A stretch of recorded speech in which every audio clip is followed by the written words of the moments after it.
বিসমিল্লাহির জাতীয় পার্টি উপস্থিত পক্ষ থেকে মহাভদ্র বিশ্ব ফাতিহা শরীফ উদ্যাপন উপলক্ষে এই দাওয়াতি মিশনের সম্মানিত সভাপতি, প্রধান অতিথি, বিশেষ অতিথি এবং জাতীয় পার্টি মূল দল সকল সহযোগী সংগঠনের সর্বস্তর নেতৃবৃন্দ সকলকে জাতীয় পার্টির প্রতি লাল গোলাপ শুভেচ্ছা, আমার আন্তরিক সালাম। আসসালামু আলাইকুম ওয়া রাহমাতুল্লাহি ওয়া বারাকাতুহু। আসলে প্রকৌশলী একটি প্রযুক্তি নয়, এটি একটি জাতির নিরাপত্তার চাবিকাঠি। আর এই প্রকৌশলী আমরা যারা প্রকৌশলী রয়েছি, আমরা যারা বিভিন্ন সেক্টরে এই প্রকৌশলী নিয়ে কাজ করি, আমরা শুধু ব্রিজ, রাস্তা, কালভার্ট নির্মাণ করি না, আমরা একটি জাতির নিরাপদ ভবিষ্যৎ নিশ্চিত করার জন্য কাজ করি। তা আমি আজকের এই মহাপবিত্র বিশ্ব ফাতিহা শরীফের যে মিশন, এখানে মূল দলের আমাদের যিনি অতিরিক্ত মহাসচিব রয়েছেন, তার মাধ্যমে জাতীয় পার্টির মহামান্য চেয়ারম্যান মহোদয়ের কাছে অনুরোধ জানাবো আর দাবি জানাবো যে আমাদের এই মিশনগুলি যাতে এই জাতীয় পার্টির কেন্দ্রীয় কার্যালয়ের মধ্যে সীমাবদ্ধ না থাকে, আমাদের মিশনগুলি যাতে বাহিরে, এখানে আমরা যারা রয়েছি বা আমরা যারা এখানে আছি সবাই কিন্তু জানি যে আগামী 1 মে মহাপবিত্র বিশ্ব ফাতিহা শরীফ আমাদের আপন পীরের উপহার দিবস অর্থাৎ শিক্ষা আছে। এই দাওয়াতটি আমাদের পৌঁছতে হবে সাধারণ যে মানুষ রয়েছে, তৌহিদি জনতা নামে যারা মুসলমান দাবি করে একটি শ্রেণী রয়েছে, ওদের কাছে, ভিন্ন ধর্মাবলম্বীদের কাছে। আমরা এখানে যারা উপস্থিত হয়েছি সকলেই জানি জাকের পার্টি কি, আমরা এখানে যারা উপস্থিত হয়েছি সকলেই জানি জাকের পার্টির আদর্শ কি। এইখানে আমাদের কথা বলা আমাদের মধ্যে আমি মনে করি যে এটা কোনো যুক্তিকতাই নেই।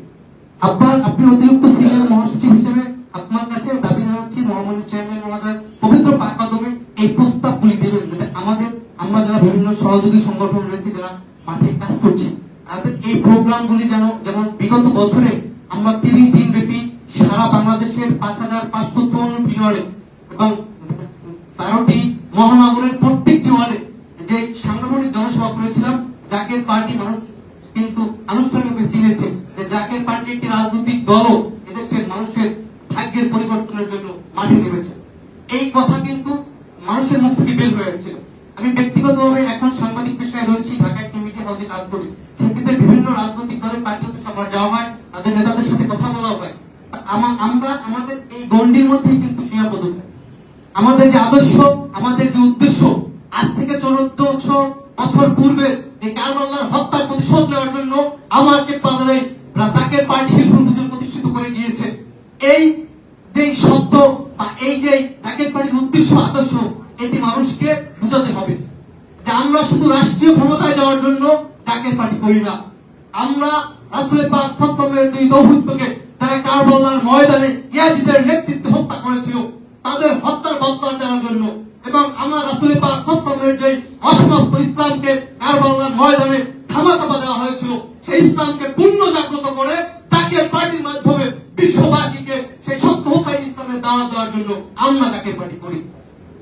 আর সেই জাকের পার্টি আমাদের যে কর্মকাণ্ডগুলি রয়েছে, সেই কর্মকাণ্ডগুলি যাতে আমরা রাস্তায় বা বিভিন্ন সভা সেমিনারের মাধ্যমে করতে পারি, এই প্রস্তাবনা আমার ব্যক্তিগত পক্ষ থেকে বা প্রকৌশলী ফ্রন্টের পক্ষ থেকে অতিরিক্ত সিনিয়র মহাসচিব বা জাকের পার্টির যে সমস্ত জেলা কমিটির নেতৃবৃন্দ, সিনিয়র নেতৃবৃন্দ, সম্মানিত নেতৃবৃন্দ উপস্থিত রয়েছেন, আপনাদের মাধ্যমে চেয়ারম্যান মহোদয় পবিত্র পাক কদমে রেখে আজকের মতো এখান থেকে বিদায় নিচ্ছি। আসসালামু আলাইকুম ওয়া রাহমাতুল্লাহি ওয়া বারাকাতুহু।